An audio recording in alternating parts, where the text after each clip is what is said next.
At my father-in-law's birthday party, I accidentally spilled wine on him.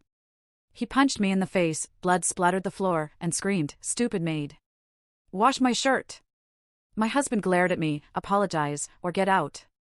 So I walked away. But when they got home, they saw 68 missed calls, and realized exactly what I'd done. Oh, you will not believe the absolute hell I went through. That night, something shattered inside me, and it wasn't just my lip bleeding on their pristine marble floor. It was the moment my own husband looked me in the eye and demanded I apologize to the man who'd just hit me, his father, or get out. And when I walked out, leaving that nightmare behind, my phone exploded. 68 missed calls. From them. The audacity, right? They thought they could silence me. They had no idea who they were truly dealing with. Boston in the winter bites deep, even through the thickest coat. I remember standing on the steps of the Corwin mansion that night, looking up at a house that felt less like a home and more like a gilded cage. White stone, floor-to-ceiling windows, every light blazing like a challenge. I adjusted my coat, forced that polite smile I'd practiced 1,000 times in the mirror, and stepped inside.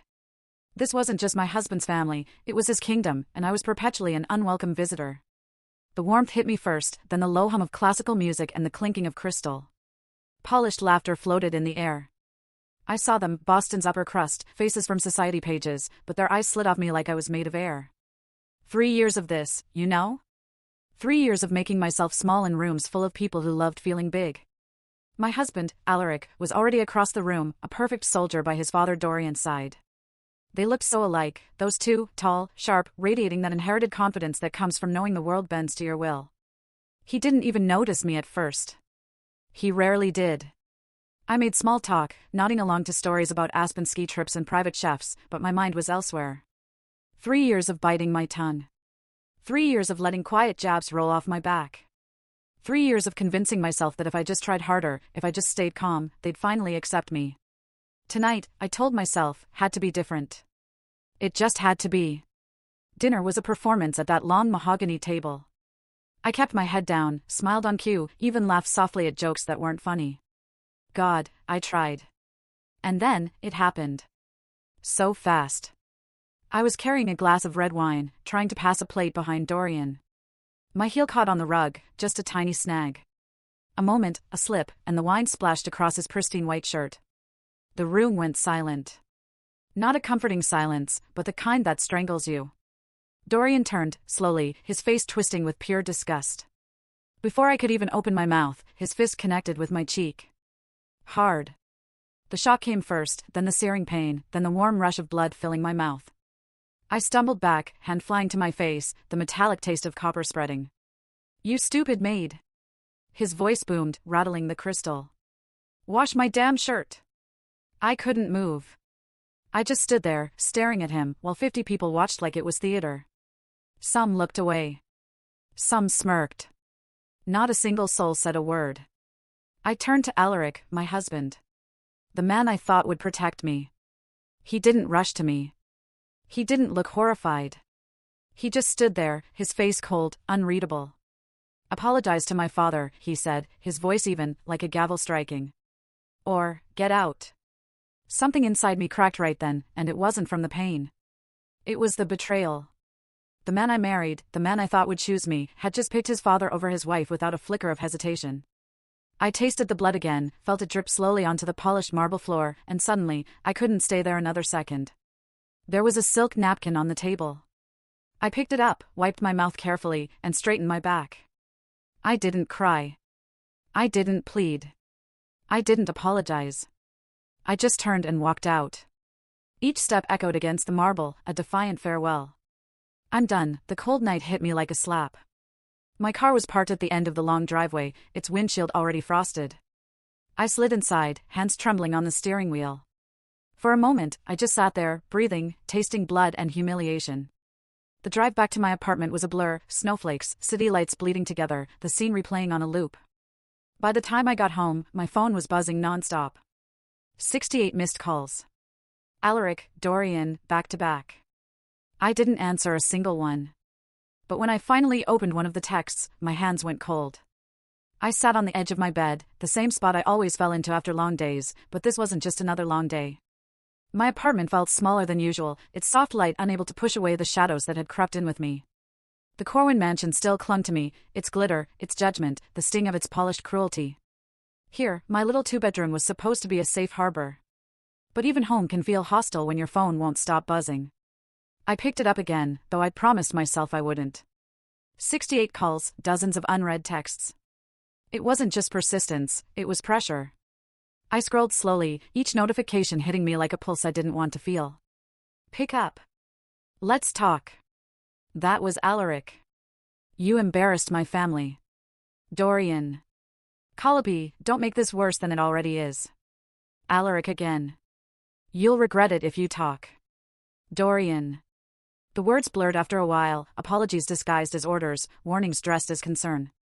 I read them twice, maybe 3 times, as if understanding their tone could make them less venomous. But it didn't. It never did.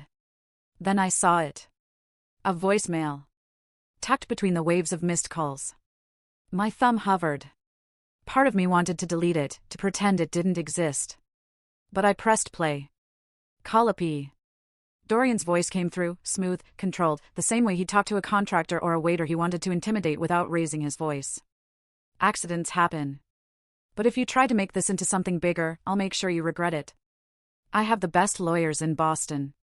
Think carefully, Calliope. My breath caught. Not because I didn't expect it, but because he didn't even bother hiding it. There it was, laid bare, threats wrapped in civility, power humming just beneath his words. I stared at the phone. The old me, the one who spent 3 years enduring dinner table jabs, who bit her tongue through every whispered insult, would have cried.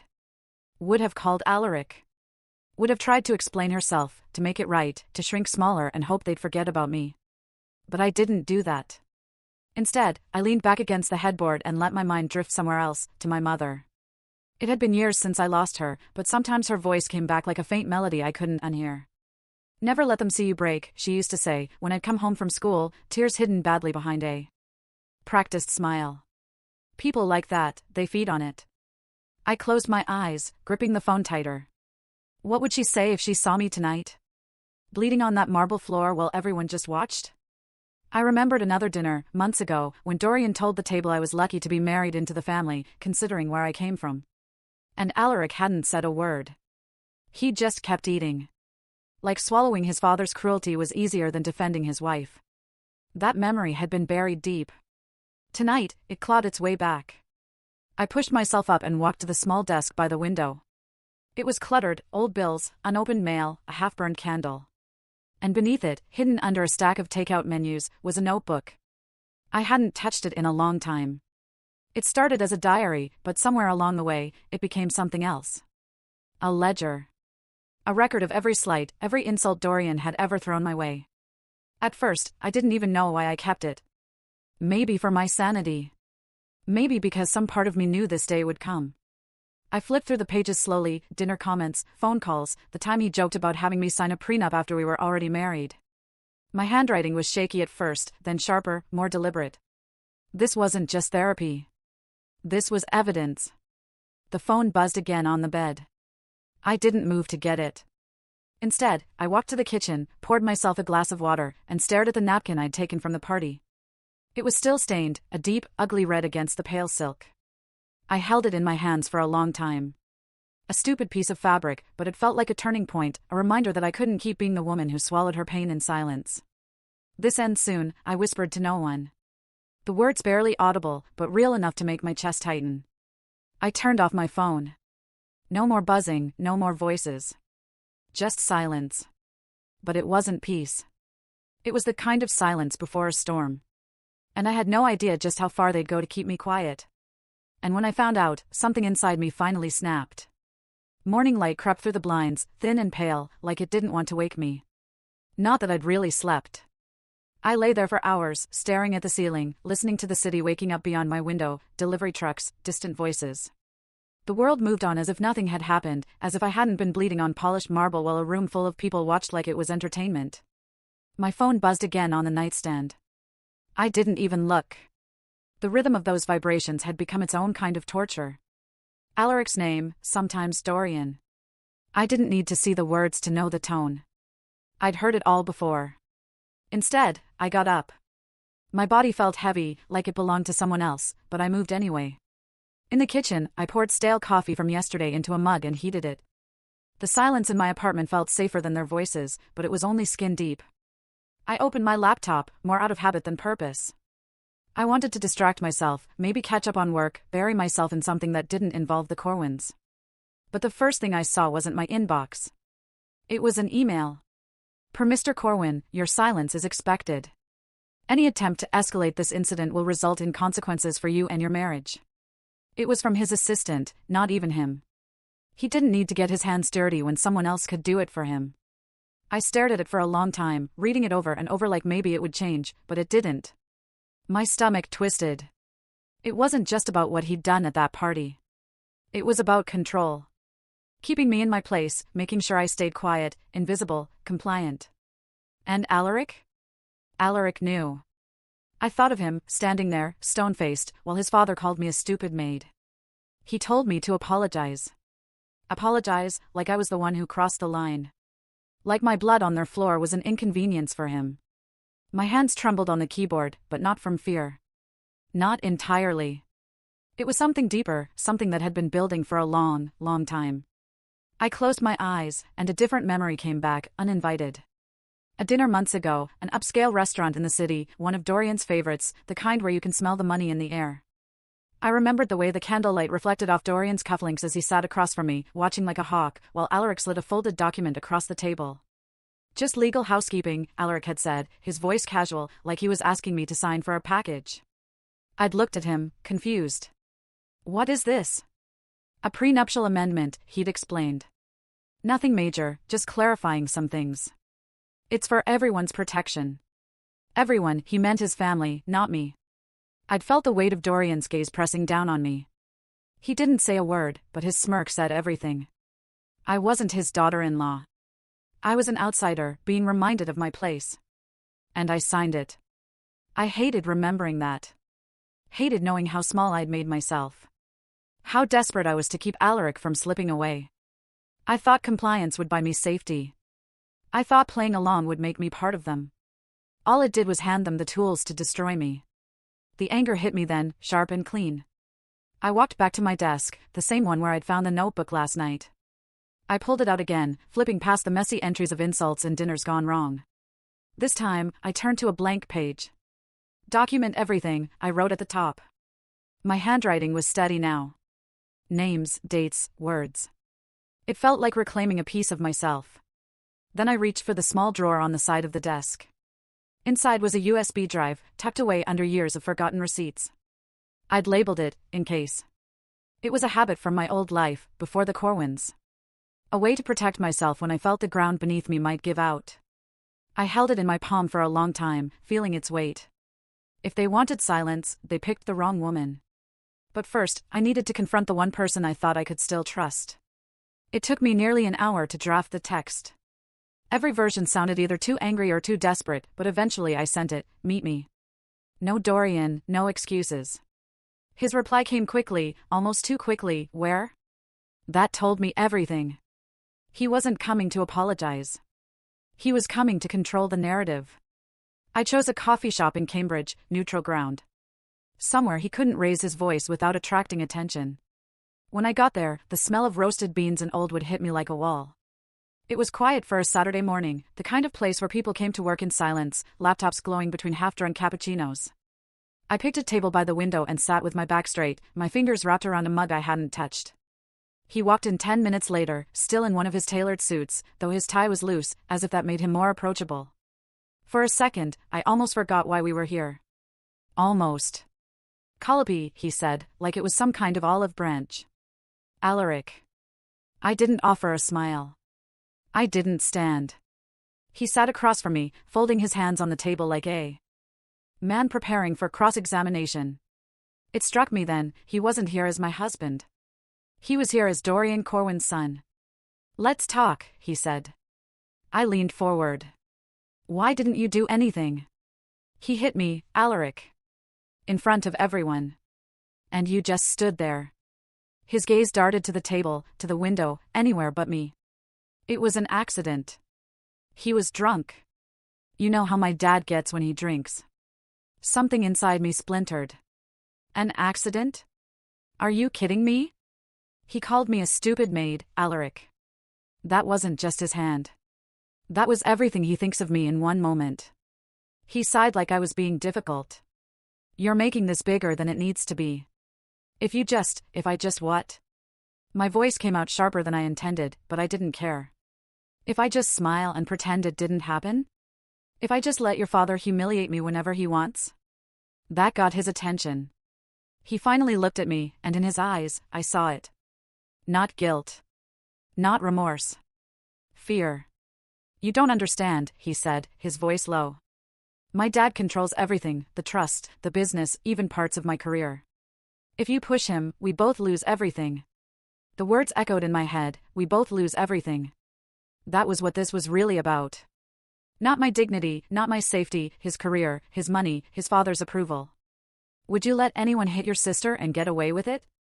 I asked, my voice trembling, but not from fear. From rage. Why is it different for me? Why am I the one who has to bend? He rubbed his temples. Because this isn't just about you. This is about keeping the peace. I laughed then, a bitter, hollow sound I barely recognized as my own.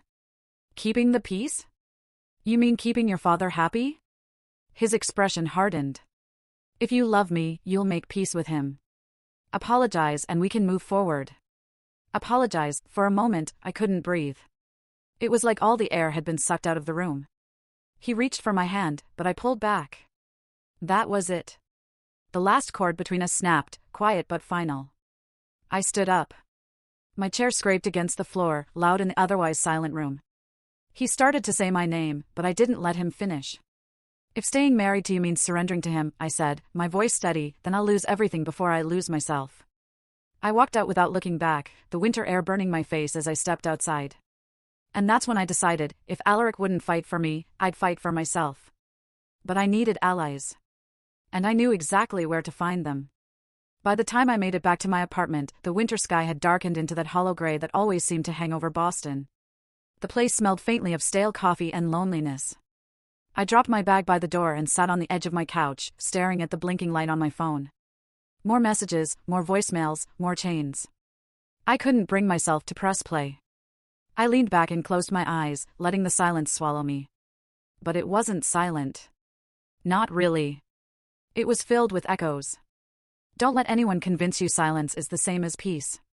My mother's voice, so soft but unshakable, came back to me like she was sitting right beside me. I could almost see her apron dusted with flour, hair falling out of its pins. She used to say that when I'd come home from school with red eyes and clenched fists, unwilling to tell her what had happened. Silence doesn't protect you, Calliope, she'd tell me. It just keeps you invisible. For a moment, I wanted to believe she was wrong. That if I kept my head down, if I swallowed it all like I had for years, it would eventually get easier. But then my phone buzzed again. This time, it wasn't Alaric or Dorian. It was a message from an old friend, one of the few people who still dared to keep in touch after I'd married into the Corwins. Be careful, the text read. I heard Dorian's prepping a defamation suit. He wants to scare you into staying quiet. I read it 3 times before it sank in. They weren't just trying to humiliate me anymore. They wanted to erase me. Something inside me broke then, not in the way that shatters you, but in the way that finally wakes you up. I slid off the couch onto the floor and hugged my knees, letting the tears come. Not just for the party, not just for the sting of Dorian's fist or Alaric's coldness, but for every dinner where my voice had been drowned out by their polished laughter, for every time I'd convinced myself that enduring their contempt was keeping the peace. I don't know how long I stayed like that. The room grew darker, the city outside quieter, until the only sound was my own uneven breathing. When I finally stood, my body felt heavier, like I'd been carrying the Corwin name on my back all these years without even realizing it. I walked to my desk and opened my laptop. I wasn't sure what I was looking for. Maybe help, maybe a sign. My fingers moved almost on their own, searching for legal aid, typing out words like free consultation and domestic abuse legal resources. That's when I found it. A community legal clinic in the heart of Boston. Evening hours, walk-ins welcome. I hesitated. I was still in yesterday's clothes, my hair a mess, my makeup smudged from tears I hadn't even bothered to wipe away. But what was I going to do? Sit here and wait for Dorian to bury me? I grabbed my coat and left. The clinic wasn't glamorous. It was tucked between a laundromat and a discount shoe store. The kind of place you'd pass without noticing. Inside, it smelled of paper and old carpet, with posters about tenants' rights peeling slightly at the edges. I almost turned around. But then a voice called out, "Can I help you?" She was older, maybe in her late 60s, with sharp eyes that seemed to notice everything, and a voice that carried the kind of authority you don't earn from a title, but from surviving life itself. I need advice," I said, my voice barely more than a whisper. "Sit," she said simply, gesturing to the chair across from her desk. Her name was Marjorie, a retired attorney who now volunteered at the clinic. I told her everything, or at least as much as I could manage without falling apart again. She didn't interrupt. She didn't give me the pitying looks I'd grown used to. She just listened. When I finally stopped talking, she leaned back, folded her hands, and said, "You're not crazy. You're in a system designed to break you. But I've seen men like Dorian fall before." Her words cut through me, not like a knife, but like light. I didn't know if I believed her, but for the first time since that night at the mansion, I felt something other than despair. I left the clinic with Marjorie's card in my pocket and her words echoing in my head. I've seen men like Dorian fall before. If that was true, I was going to make sure Dorian Corwin was next. The next morning felt different. Not lighter, no, the weight was still there, but it was the kind you start lifting on purpose. I woke up with a plan forming in my head.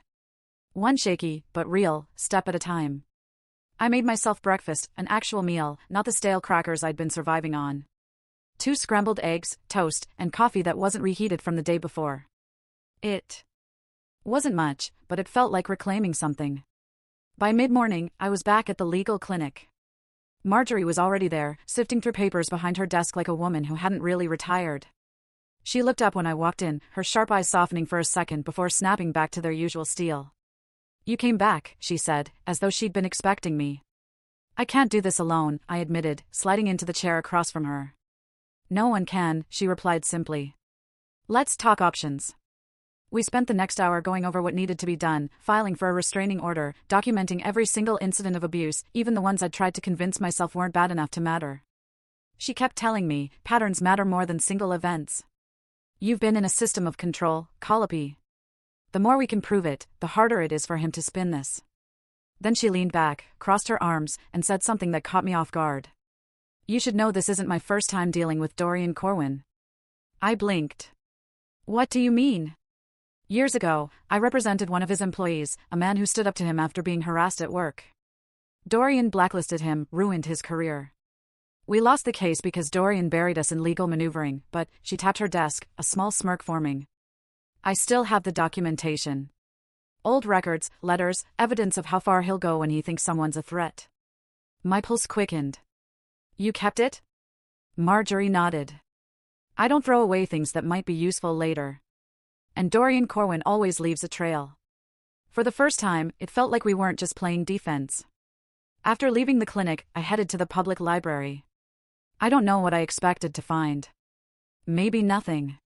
But sitting in that quiet space, surrounded by the hum of computers and the smell of old paper, I felt calmer, like I belonged somewhere again. I dug through public records, combing through years of business filings, charity reports, property ownership records. It was tedious, but then I saw it. A property transfer made under Dorian's name just days before the party. A luxury condo in Beacon Hill, moved into a trust with no clear beneficiary. It looked like an attempt to hide assets. I took out my phone and photographed everything. As I was gathering my things, my phone buzzed. "Alaric, stop this madness before you ruin us all." His text read. I stared at it for a long moment. A week ago, that would have gutted me. Today, it made me laugh. Short, cold, and humorless. I wasn't afraid of his warnings anymore. That night, I sat with Marjorie again in her office. We spread out everything on the table, her old files, my photos, a growing list of dates, names, and connections.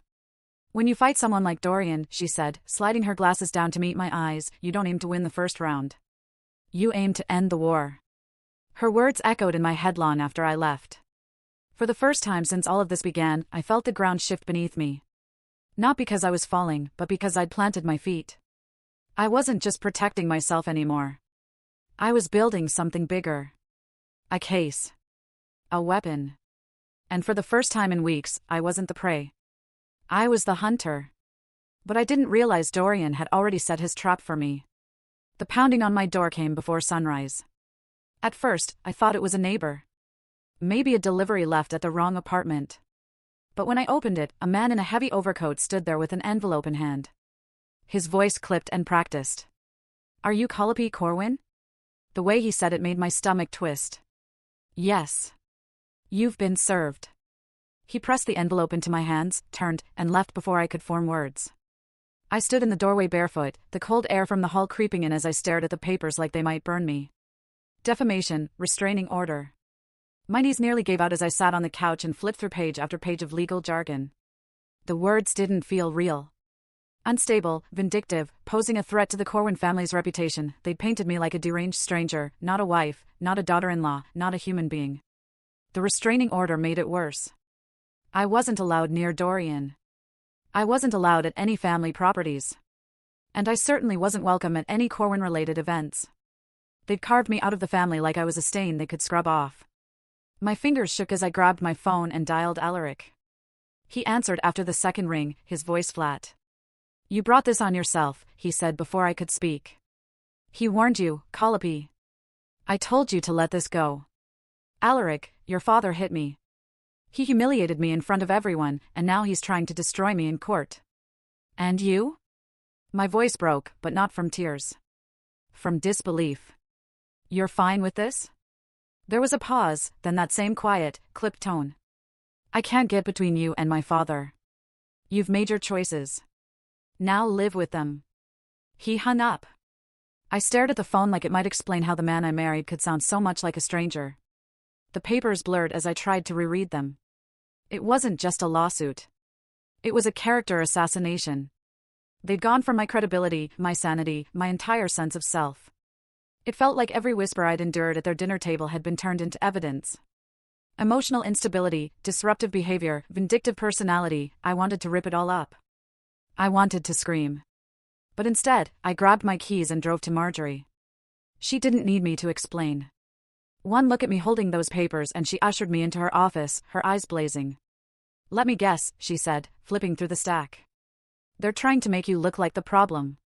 They're saying I'm unstable, that I'm out for revenge, that I stopped because the words were sticking in my throat.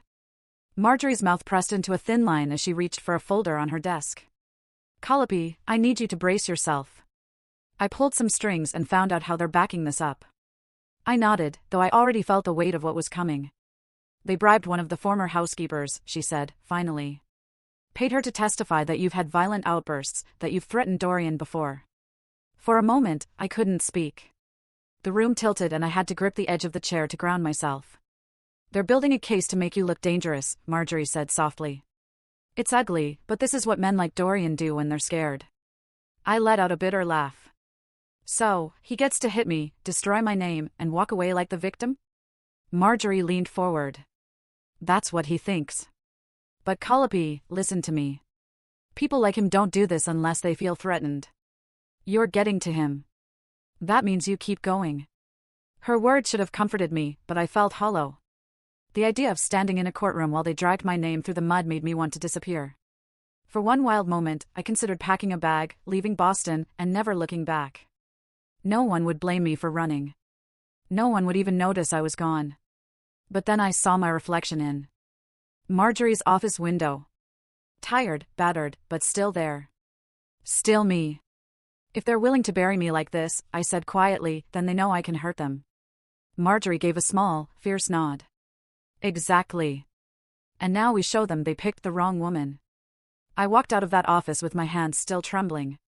But for the first time that day, it wasn't from fear. It was from something else entirely. They wanted to bury me. Instead, they just lit the fire. And I was ready to burn everything they thought untouchable. It started in Marjorie's office a week before Christmas. Her space was as cluttered as ever, files stacked high, half-drunk mugs of tea abandoned across her desk. I handed her the folder of documents I'd been compiling for weeks, bank records, property transfers, correspondence that should have stayed private but hadn't. She leafed through them silently, the faint smile on her lips betraying her thoughts. "This," she finally said, tapping a particular document, "is going to set him on fire. Are you ready for that? Because once we do this, there's no going back."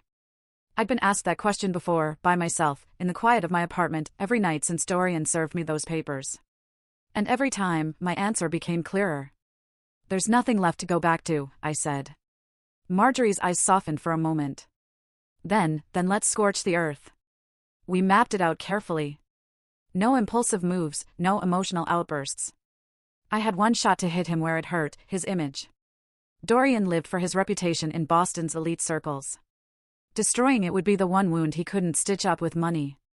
I spent 2 sleepless nights drafting anonymous emails to investigative journalists.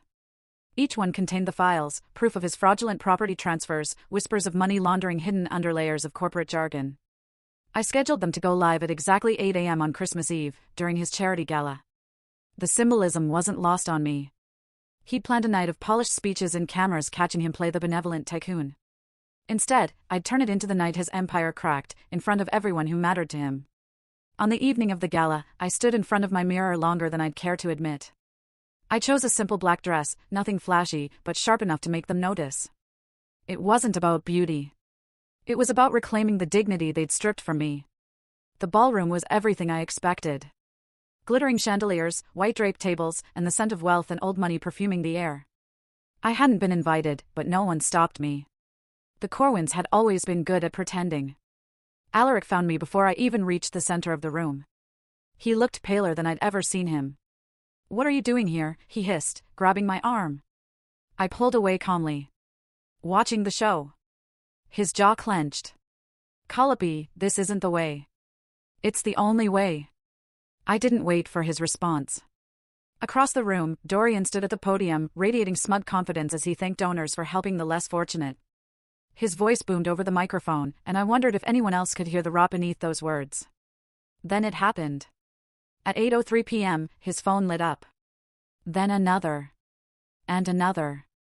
He glanced at the screen, his expression flickering, the mask slipping just slightly.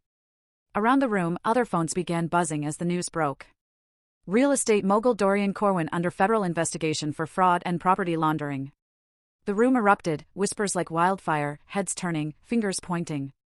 Dorian's face flushed crimson as he fumbled through his speech. "This is slander. An attack on my family's good name." That was when the agents walked in. Federal agents, calm, authoritative, with papers in hand. They served him a subpoena right there, under the crystal glow of his carefully crafted empire. Cameras flashed. Someone filmed as Dorian's voice cracked into a furious outburst, exactly the image of the powerful man unraveling that I wanted the world to see. I didn't stay to watch the full collapse. I didn't need to. As I walked out, Alaric called my name, but I kept going. For once, I didn't feel small or silenced or invisible. For the first time in years, Dorian wasn't untouchable. And I wasn't invisible. But when the dust settled, I had to face what I'd lost and what I'd gained. My new apartment was small, a 1-bedroom on the 8th floor overlooking Boston Harbor. From my window, I could see the ferries crawling across the gray water, gulls swooping low like they owned the place. It was quiet here. Too quiet at first, the kind of silence that forces you to notice what's missing. For weeks, I'd been running on adrenaline. Now, there was just stillness. I sat at the edge of my bed that morning, barefoot, staring at the boxes I hadn't unpacked. My life reduced to cardboard and tape. My phone was on the nightstand, screen lighting up with notifications I ignored. There was a time I would have reached for it immediately, bracing for Dorian's next move, for Alaric's clipped texts, for whatever storm they decided to unleash. But now, I let it buzz. They weren't my storms anymore. Later that day, I met Marjorie at her office for what she called the final wrap-up. She was in good spirits, which meant she had news worth hearing. She didn't waste time. "Dorian's empire is in freefall," she said, handing me a printed report. Fraud charges, property seizures, investigations piling up faster than his lawyers can spin them. The restraining order officially dismissed as of this morning. "He's done, Calliope. Done." The word felt heavier than I expected. I thought I'd feel triumphant, but all I felt was tired. Marjorie leaned back in her chair, studying me. "You know," she said softly. "It's okay to grieve even when you've won." I nodded. She was right. I'd burned down the house that held me hostage, but I'd lived in it for years. My scars wouldn't vanish just because his walls had crumbled. "Thank you," I told her, my voice catching more than I wanted it to. "For helping me find my voice when I thought I didn't have one anymore." Her expression softened. "You found it yourself. I just reminded you how loud it could be." 2 days later, Alaric asked to meet. Against my better judgment, I agreed. We chose a quiet cafe tucked into a corner of Cambridge, the kind of place where no one cared who we were. He was already there when I arrived, hands clasped, staring into a cup of coffee that had probably gone cold.